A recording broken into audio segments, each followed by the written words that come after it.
Hello again from Fired Up. I'm your host for the show, Bob Irwin. We're broadcasting from Rigel Studios here in Las Vegas, Nevada. This show is about guns, related political issues, and self-defense. Fired Up is on our website, firedupwithbobirwin.com, and on the American Guns and Glory Network. It's separately on YouTube and numerous other media. A new show is posted every Thursday late afternoon at 5 p.m. Pacific time. Our audio feed is rebroadcast for radio listeners Saturdays at noon on the Nevada Talk Network. You can check out KELY1230.com for a station in your area. It's about 18, 19, 20 stations around Nevada now, all broadcasting at noon on Saturday. If you have questions or comments, you can send me an email at bob@firedupmail.com. Again, bob@firedupmail.com. Or leave a message on my office recorder, 702-257-1060. That again is 702-257-1060. If you leave contact information, I'll respond to you by email, text, or telephone. My guest will be giving his own directions to reach him a little later in the show, a few minutes. There are several hundred defensive uses of firearms every week in the United States, rarely truthfully covered by any mainstream media. So we always present a few of those for our listeners' education. Most of those I use are good shooting. Some are questionable. Sometimes they're just actually plain wrong. But I picked them out of the several hundred a week we have in the United States as educational for those of you who own firearms or carry a firearm with you on the street. Individual instances, I can't say that. Individual incidents are generally adjudicated under local law. So the advice given here might not apply to listeners in different jurisdictions. Important here, stories are often paraphrased for clarity by me translating it from police jargon, what I call lawyer speak, or regional accents into more plain American English. The incidents are as reported, except the names are omitted. My guest today is Nevada and California attorney Donald J. Green. Don, a bit of your background, if you would. Okay. Well, thank you, Bob. I think this is our second series of, or at least our second series of shows this year. And I want to thank you and the staff of Rigel Studios for allowing me to be a guest on your shows. My name is Don Green, and this year I'm entering my 37th year of practicing law in California and 36 years in Nevada.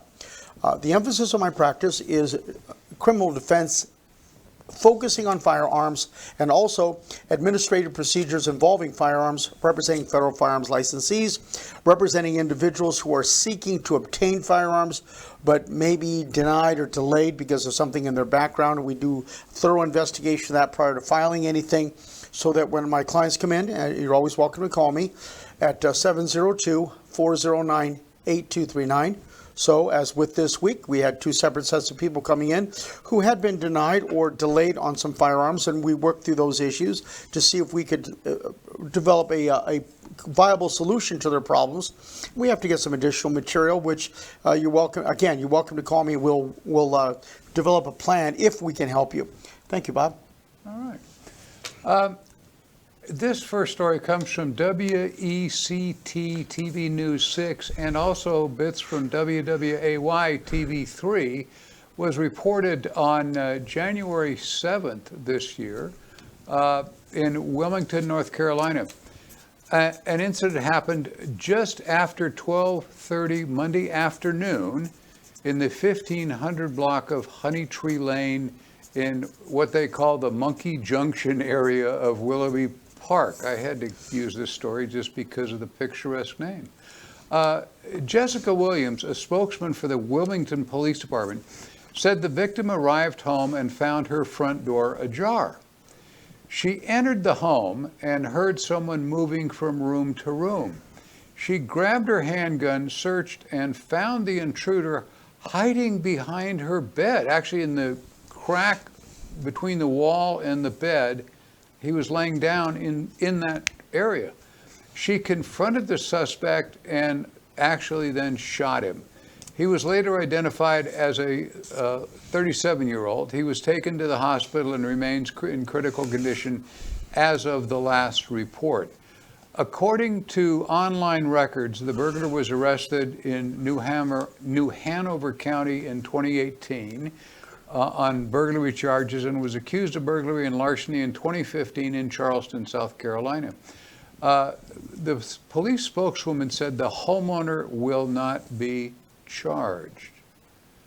Couple of things here. The decision to search your home when you find the door ajar is really questionable. That being said, a lone woman finding the perp hiding in her bed, behind her bed, I would expect most anyone would have fired their gun and shot this guy. Few details have been released on this incident, very likely to protect the intended victim from reliving this episode in the press. Lots of stuff here. The police spokeswoman, Don, coming up with the fact that the homeowner will not be charged is, it seems way on early in the investigations to me. Correct. I'm all for her shooting this guy she found in her house, Correct. but I agree. that coming from the police is really surprising. I believe that this woman in Nevada and California would probably have a problem. And here's why. This was in the afternoon, approximately 12:30. It's not dark.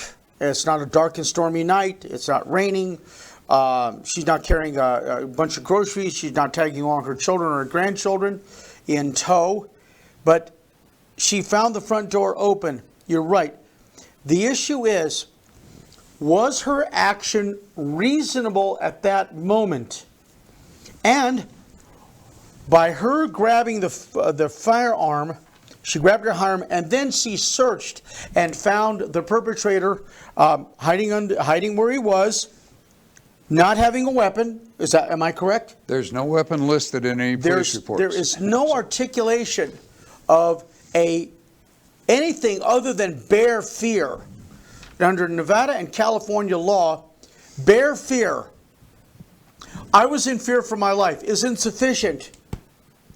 I was in fear for my life because he had a gun on me, even though the gun turned out to be an airsoft or a knife, which he picked up at Hobby Lobby or one of those Halloween stores, and it looked real.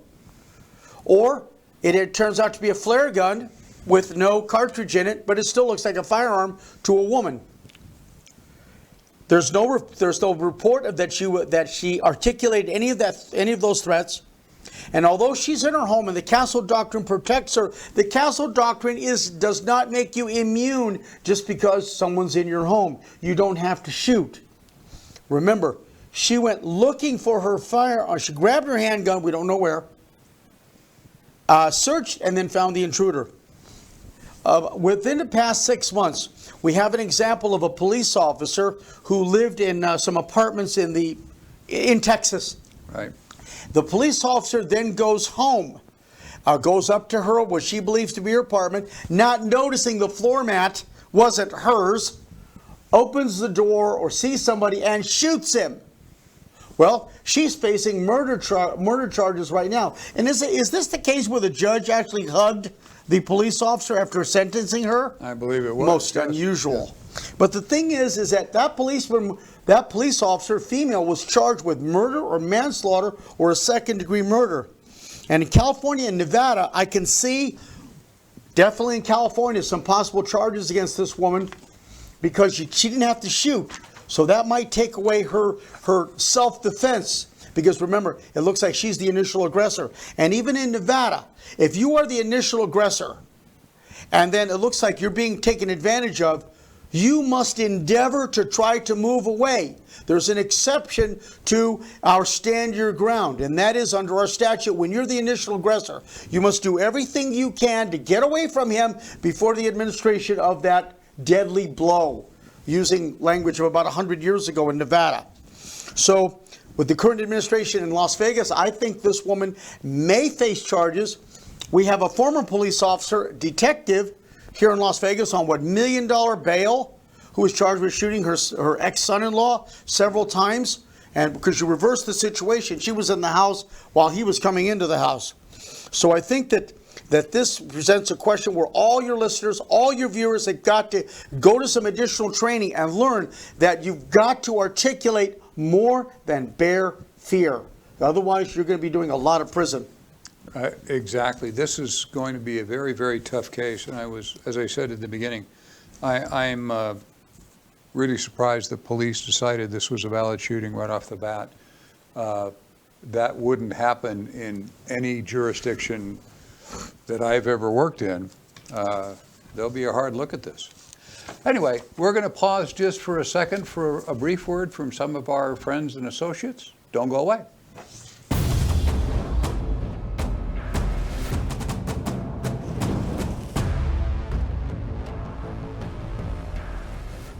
Freestyle Martial Arts, located at Jones and Russell here in Las Vegas. You can reach them at 702-551-9009. That's 702-551-9009. CCS Gunsmithing. Chris Eifelt, the man who does all the NRA help, he's at 2216 South Rainbow Boulevard near Sahara. He can be reached at 702-365-1732. Once again, 702-365-1732. Jerry Creed, a trust attorney. If you have a firearms trust or need one, this is your guy. You can reach Jerry at 702-806-7777. That is 702-806-7777. CCW Maggie is found all over the internet. You can reach her by phone at 702-375-5900. That's 702-375-5900. All sorts of firearms training, ladies only classes. She is the best of the best. Call CCW Maggie.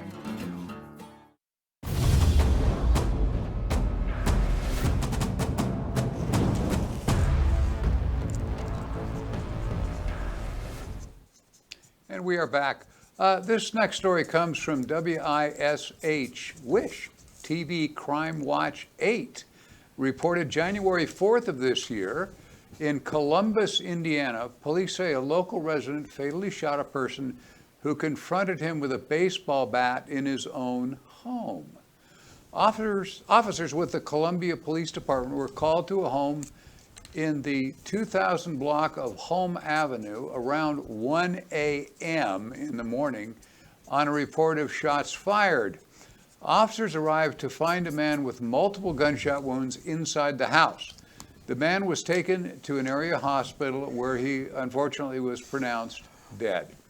The homeowner told police he was confronted inside his own home by an unknown person with a baseball bat and discharged his firearm a short time later, striking that intruding individual. The Bartholomew County Death Investigation Team, that would be their homicide squad, is handling the case. The Bartholomew County Coroner's Office on Sunday identified the man shot and killed as a local 38-year-old. An autopsy listed the man's preliminary cause of death was found to be gunshots to the head, chest, and abdomen. Officers with the Columbus Police Department were called to the home in the 2000 block of Home Avenue around 1 a.m. Saturday on a report of shots fired, Columbia Police said on Saturday afternoon. There are not a lot of details here. This just happened. The details as to why the intruder chose this home are absolutely unknown.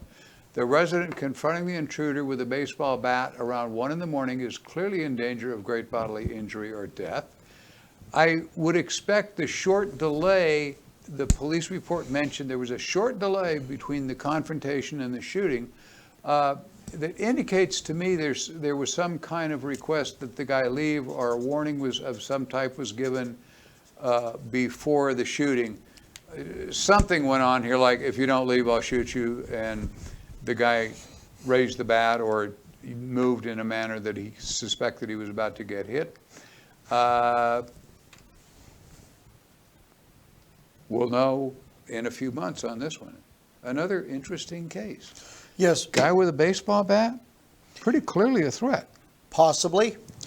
This is the second of 3 examples in today's show where everything happened in a home, a residential area. Now, this whole case focuses on what Bob just mentioned. The homeowner discharged the firearm a short time later. What is a short time? I've interviewed hundreds of people. Well, he was in my house, and about 10 minutes later, I shot him. Well, let's go through it. Let's clock 10 minutes. And after about 30 seconds, they say, well, it couldn't have been that long. In this case, why a short time later?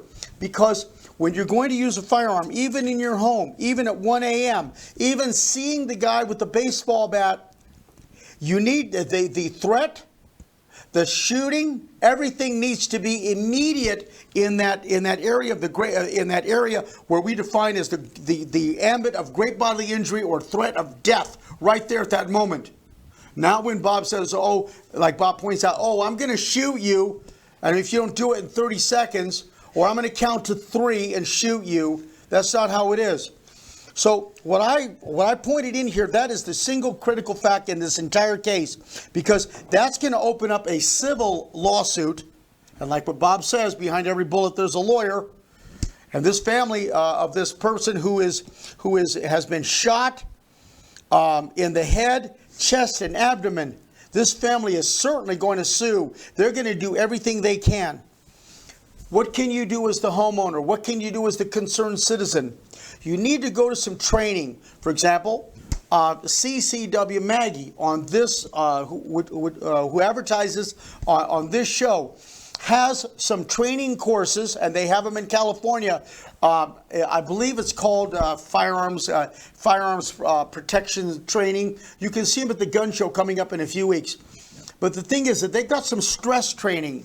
And the training that we've gone through in my staff, in my office, is that we're timed when they say gun, and we have to look at a target and fire the weapon while someone is running perpendicular with a rubber knife dipped in chalk. And we're all wearing kind of a dark jacket so that when that person comes up with a knife dipped in chalk and you've got to shoot, that's what it means by stress training. And you've got to go to some courses which show what happens when you're in your home. You've got to show when someone's grabbing you. And you've got those blue plastic polymer training firearms where you're trying to get it out and somebody's trying to grab you. You've got to go to these things. Now, I'm not talking to become some paramilitary expert who's going to end up in Virginia in the next 2 weeks, and now that they're trying to stop everybody from protesting. But what I'm saying is that this is a classic example where you need to go to some additional training, because this homeowner, even if he's in Indiana, this homeowner's not off the hook. No. And I'd mention one more thing. We talked every show about what you say to the police. I live here, here's my ID, the gun's over there in the drawer.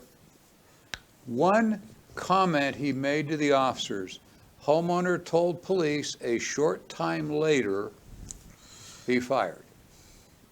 That comment is causing this whole case to be blown out of proportion. It's going to lose him a lawsuit, perhaps.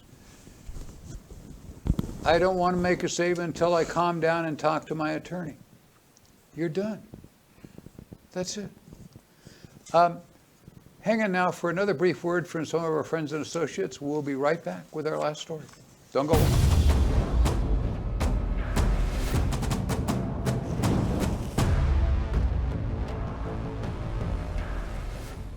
Attorney Donald J. Green, a common guest of mine on Fired Up. He can be reached at 702-409-8239. He specializes in gun case litigation. He is your man. Don Green, 702-409-8239. At Ricardo's Restaurant, where you'll usually find me eating lunch every day if I can get there, they're at the corner of Flamingo and Decatur here in Las Vegas. You can reach them at 702-227-9100. That's 702-227-9100. And Battlefield Vegas, my new kind of home for this show. They're on Circus Circus Drive, directly behind the Circus Circus Hotel and Casino. You can find them there with CCW classes and an amazing place for gun rentals, everything you could possibly imagine. Check out, if you're in town as a tourist, check out battlefieldvegas.com.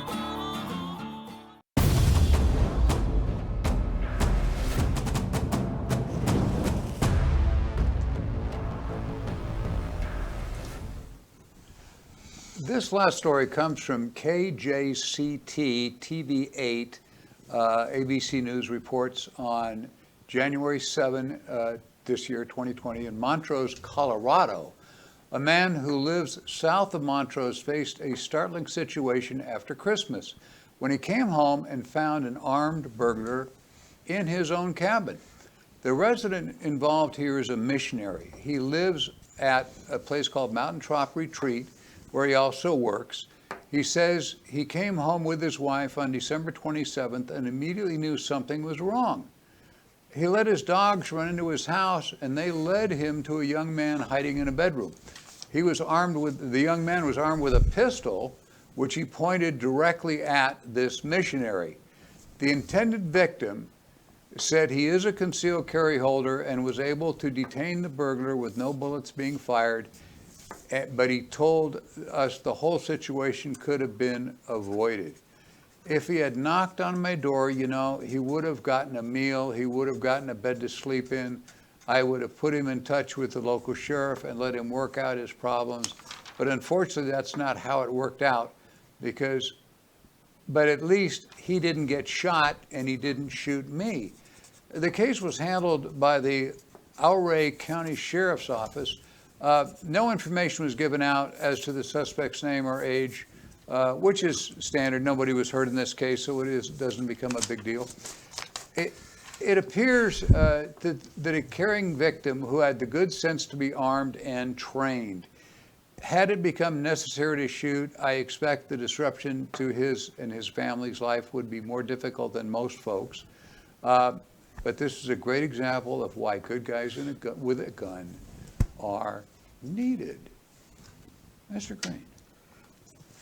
In the event that this case was in California as opposed to Colorado, I would want the missionary to either be an ordained minister at that time or in the process of being ordained, because I'd like to have him in court with me wearing his little black shirt with the little collar on it with the white collar. Because this is going to be real close in California. And why? And I'm not laughing at him. What I am laughing at is that, you can't be Mr. Nice Guy and say, oh, let's give him a meal, because in California they're gonna love this if there was shots fired, because if there was shots fired, they're gonna ask you, well, why didn't you offer him a meal? This is kind of like the reverse. Now notice the distinction between this case and the prior case that we had today is that this was a threat of immediate harm. And that's when the missionary took out his firearm, and the guy, maybe the victim, or excuse me, maybe, who's the victim here? Maybe the burglar dropped his weapon. But remember, in California, this missionary is not off the hook, because remember, he let his dogs run into the house. And I put a note, so he wasn't in fear of great bodily injury or death at that time when he sent his dogs into the house.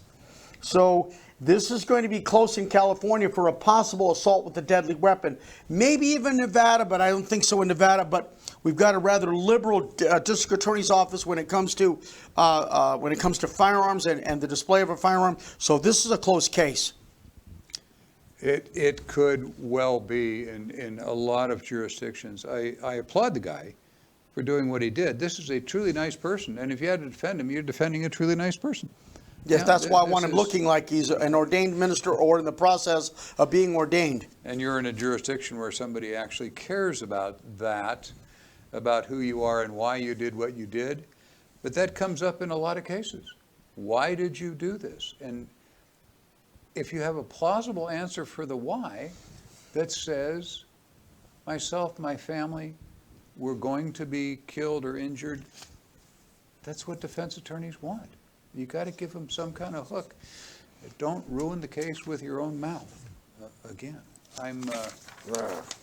anyway, you can check out all our recent shows at www.firedupwithboberwin.com. It contains several dozen recent episodes.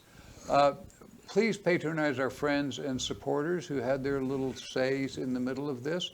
We'll be back next Thursday on our website, firedupwithboberwin.com, on YouTube at the American Guns of Glory Network, on numerous other websites, television, and radio stations. When watching any media, just click on subscribe and new shows will be sent to your computer or phone automatically. Please forward these broadcasts to your friends. Our logo merchandise, which we used to sell on the air here, the T-shirts and hats and books and so forth, are available now at Battlefield Vegas. It's a gigantic gun shop and range just behind Circus on the Las Vegas Strip. And please remember the audio portion is repeated on the Nevada Talk Network all across Nevada on Saturdays at noon. You can check out the stations again at KELY1230.com. Thank you all so much for supporting Fired Up. We'll be back next week with, I think we've got you scheduled again, Don, Yes. if I recall. We will be back. Thanks for watching. Thank you.